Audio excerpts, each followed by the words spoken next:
everyone, I'm Alex. To those of you who don't know me, to everyone who does know me, please wait till the end to heckle me and whatever it is you have on your mind.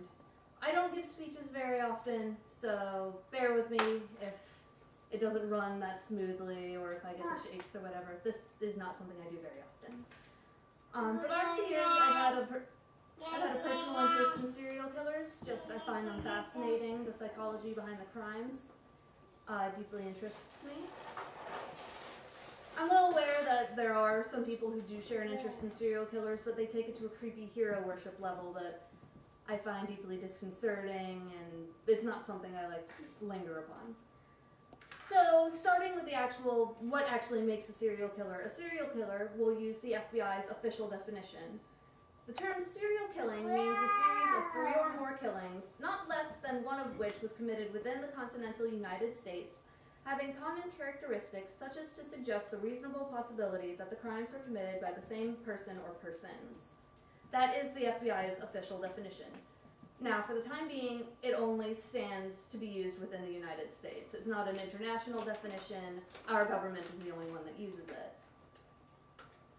So, taking that into consideration, serial killers can also encompass mass murderers, spree killers, that sort of thing. There are different classifications that can come under the umbrella of being a serial killer.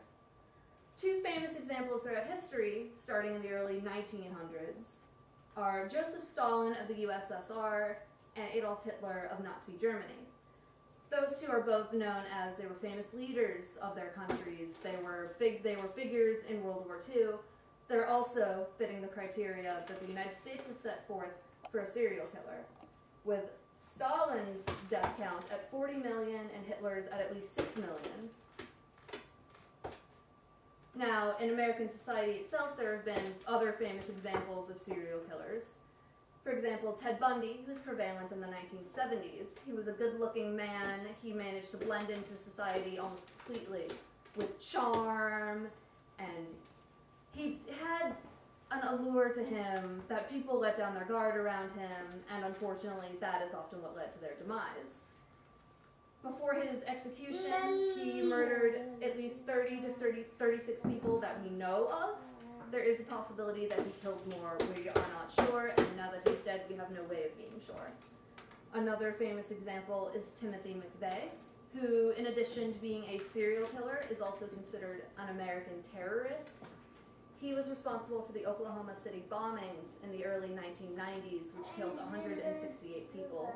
He was put to death in the early 2000s, but he showed, even up until his death, no remorse whatsoever for his actions, which is another trait shared with the serial killer mentality. They often show little to no remorse.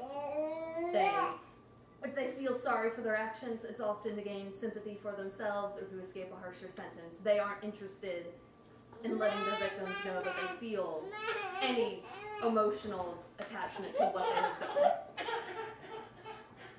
Now, the big problem with serial killers to date is, as I mentioned with Bundy and with other famous killers, is they've come up with a way to mask themselves, to blend into American society, where if you were to pass them on the streets or even work with them, you wouldn't know that it was a serial killer. So the problem is, how do we know what makes a serial killer a serial killer? And we really don't have an answer for that, unfortunately. Because you'll get people who say, oh, it was the quiet one. Oh, it was this nutcase who lived down my street. They come in all races, they come in all ages, they come in all genders. So the real problem is, we have no way of knowing. You just have to be vigilant. Be careful of who you trust.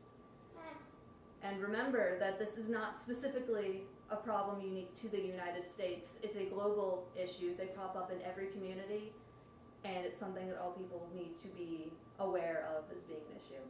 Okay. Thank you. Thanks for talking to you.